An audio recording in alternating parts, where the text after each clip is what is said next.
Fala pessoal do canal Futebol Limitado, vamos falar aqui sobre os clubes de menor investimento, né? O Campeonato Carioca vai começar, na verdade, quando esse vídeo estiver rolando, talvez a primeira rodada, né, do Cariocão já tenha iniciado, mas vamos falar sobre os clubes de menor investimento que irão participar deste Campeonato Carioca. Então, desde já, deixa o seu like, se inscreva, ative a sua notificação. A gente sempre fala aqui sobre os clubes de menor investimento, então é um espaço que a gente cede aí para essas equipes. Então, vamos ao vídeo.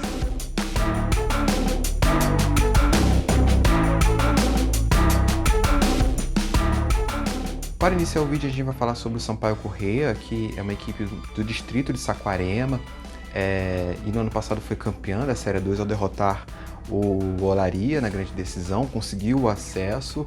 Em 2021 já tinha conseguido subir, mas ali tinha seletivo, era meio enrolado, mas agora de fato conseguiu o acesso depois de ser campeão do Carioca Série A2. Teve a manutenção do seu elenco principal, dos seus jogadores principais, com destaque ao Elias, atacante de 36 anos, jogou no Botafogo, foi muito importante no ano passado. Teve algumas contratações, o meia Marcelo, de 35 anos, jogou no Operário do Paraná, no Volta Redonda, que foi a passagem mais conhecida, né? Um meia que fez história ali no Volta Redonda e vai ser importante aí ao longo da caminhada do Sampaio. E também a manutenção do técnico Silvestre dos Anjos, 42 anos, fez um baita trabalho no Sampaio, mas já havia feito uma campanha muito legal no Araruama Arraial do Cabo em 2022, quando conseguiu o acesso, sair da terceira para a segunda divisão, né? Aí foi contratado pelo Sampaio Corrêa e conseguiu ser campeão, e aí vai mostrar seu trabalho na primeira hora. É uma equipe que tem um aporte financeiro, uma equipe que tem uma estrutura, né? E tem capacidade de se manter na primeira divisão e até tentar em alguns momentos ali pensar, né, numa competição em nível nacional também. Agora vamos falar sobre o Nova Iguaçu. O Nova Iguaçu foi o 7º colocado no ano passado, fez uma temporada legal, conseguiu vaga, vai jogar a Série D, vai jogar a Copa do Brasil. É uma equipe que tem estrutura, tem a manutenção do seu treinador Carlos Vitor, que na verdade faz parte da comissão fixa do Nova Iguaçu. Ele comanda ali as divisões de base, inclusive as categorias de base, e vem comandando o time principal desde 2021, né? Tem também a manutenção de alguns jogadores que ficaram, tem também os seus jovens atletas que foram emprestados ali até para a Série B1 e agora retornam. A equipe que valoriza muito a base, uma das melhores categorias de base do Rio de Janeiro, tem uma estrutura muito boa, né? O estádio Jânio Moraes ali é bem conservado, um gramado muito bom.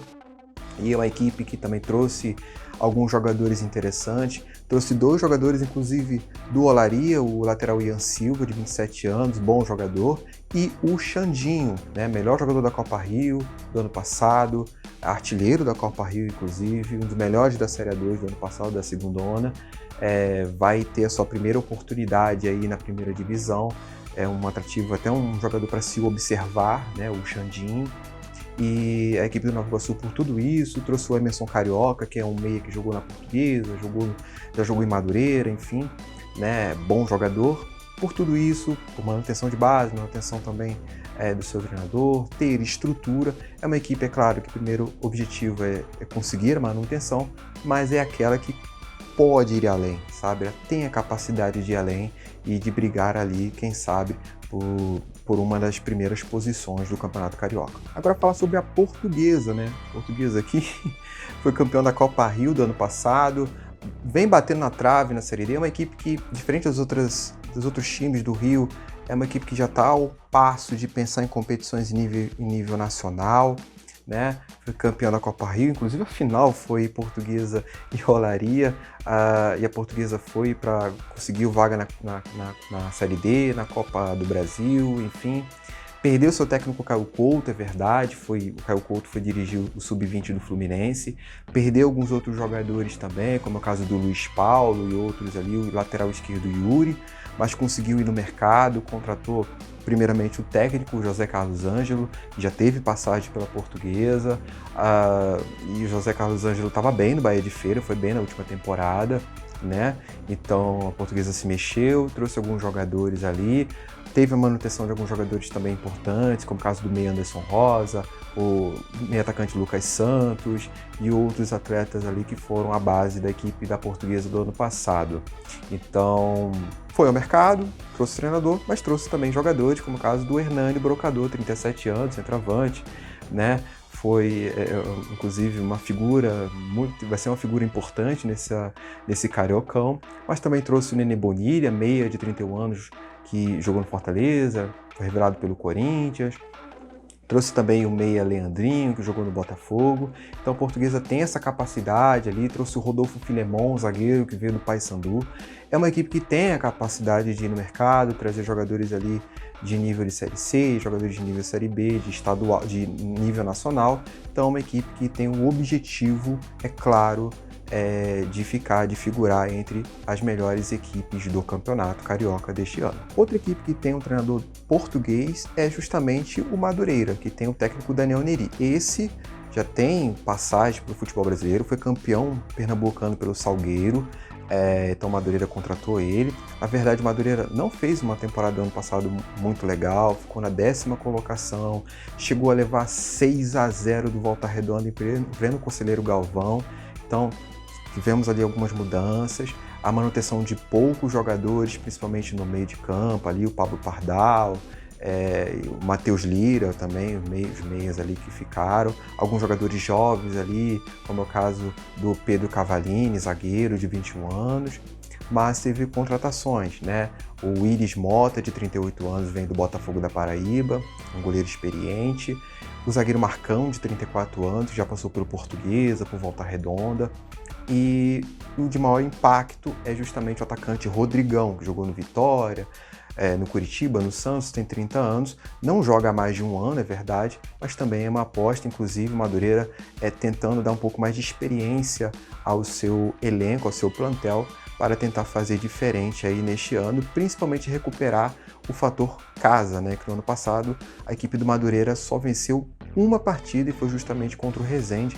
Então são fatores que o Madureira precisa mudar para este ano, visando aí uma grande competição. Agora fala sobre o Bangu, que é outra equipe tradicional, né? Como o seu hino fala, o Bangu também tem as suas histórias, suas glórias, mas não vem lá enchendo seus fãs de alegria, né? Porque no último ano não foi bem, ficou na 10ª colocação, teve muitas dificuldades ali no do campeonato. É uma equipe que nos últimos anos vem tendo dificuldades de investimento. Para essa temporada trouxe o técnico Alexandre Gomes, que fez um trabalho ali na Cabofrense na Série A2, é um técnico jovem, que tem algumas boas ideias. Trouxe alguns jogadores experientes também, como o caso do Somália, meia que jogou no futebol no Ferencváros, no Toulouse, na Europa, tem 35 anos. Trouxe o lateral Eric Dalto, que já jogou no Vasco.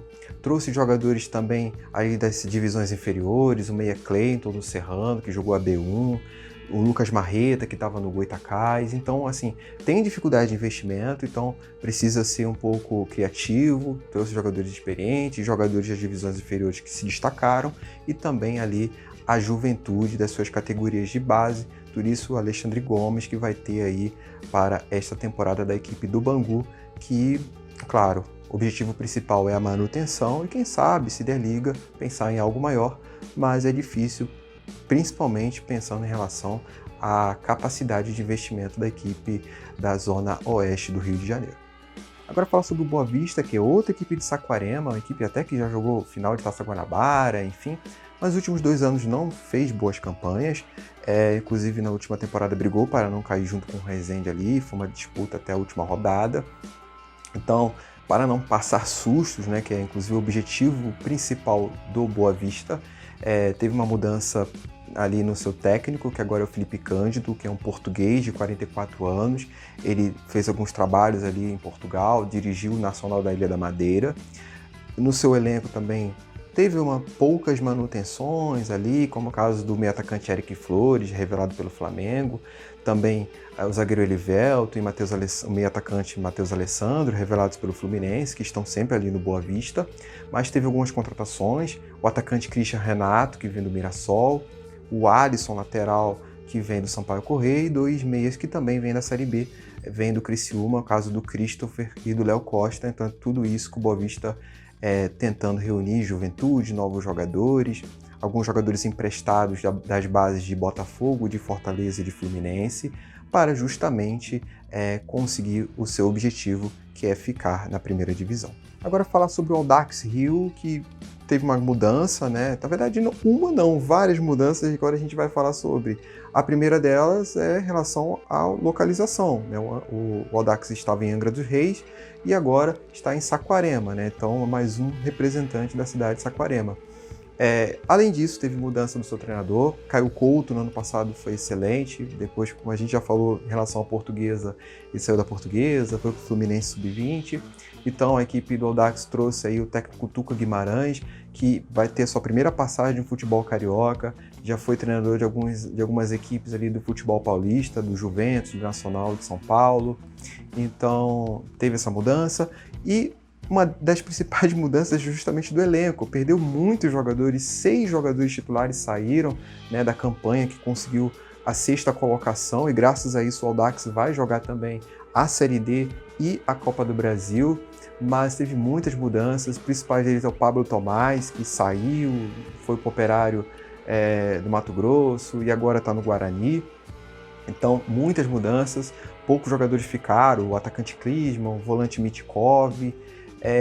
Então, muitas alterações, poucas contratações também.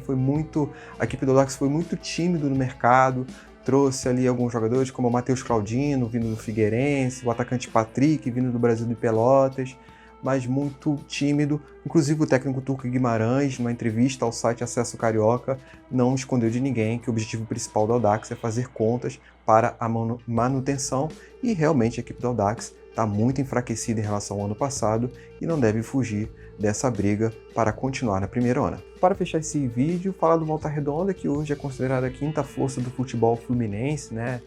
Futebol do Rio de Janeiro. E Volta Redonda bateu na trave do ano passado, não só no Carioca ali, mas era mais difícil. Foi eliminado pelo Fluminense nas semifinais, ficou em 4º lugar na tabela geral, ficou na frente do Botafogo, mas na Série C ficou por um gol de conseguir o acesso, né, para a segundona. Foi algo ali nos acréscimos, nos últimos jogos ali acabou tropeçando e Volta Redonda acabou não conseguindo o acesso. O técnico Rogério Corrêa saiu e foi anunciado o Felipe, né, que foi meia do Vasco, ídolo do Vasco, como técnico comandou o Bangu aí recentemente. Então vai ter essa oportunidade no Volta Redonda. Também tivemos outras saídas ali em relação ao elenco principal. O atacante Samuel Granada saiu, o volante Paulinho, o atacante Marquinhos, enfim, outras perdas em relação ao Volta Redonda, que conseguiu até segurar alguns atletas. Foi ao mercado, trouxe o Thiago Alagoano, meia, que é ídolo do Brusque, que já jogou no Criciúma. Trouxe o zagueiro Augusto, que fez no ano passado uma temporada pelo Tombense. Então, assim, foi no mercado, teve algumas contratações, mas até um pouco de forma tímida, mas mesmo assim ainda é uma equipe que está na frente das outras em relação à estrutura, só que é uma equipe, em comparação à do ano passado, um pouco mais enfraquecida. Vai ser aí um trabalho que a gente pode acompanhar do Felipe, vai ser até curioso a gente acompanhar o trabalho do Felipe no Volta Redonda, né, se vai conseguir desempenhar uma boa campanha aí ao longo do Cariocão. E até porque o Volta Redonda joga a Série C, joga a Copa do Brasil, é uma equipe aí que se espera mais em relação às outras equipes de menor investimento do Rio de Janeiro. Então é isso, pessoal. É claro, a gente falou sobre times de menor investimento, um diagnóstico, falamos aí bastante, mas é claro, tem sempre surpresas, sempre decepções, e ao final, é claro, depois nós podemos falar sobre essas surpresas e decepções. Mas é isso, espero que vocês tenham gostado. Deixa o seu like, se inscreva aí, quem não é inscrito, deixa também, ativa as notificações, que a gente vai estar sempre falando sobre os clubes de menor investimento aqui no canal Futebol Ilimitado. Então, valeu e até a próxima.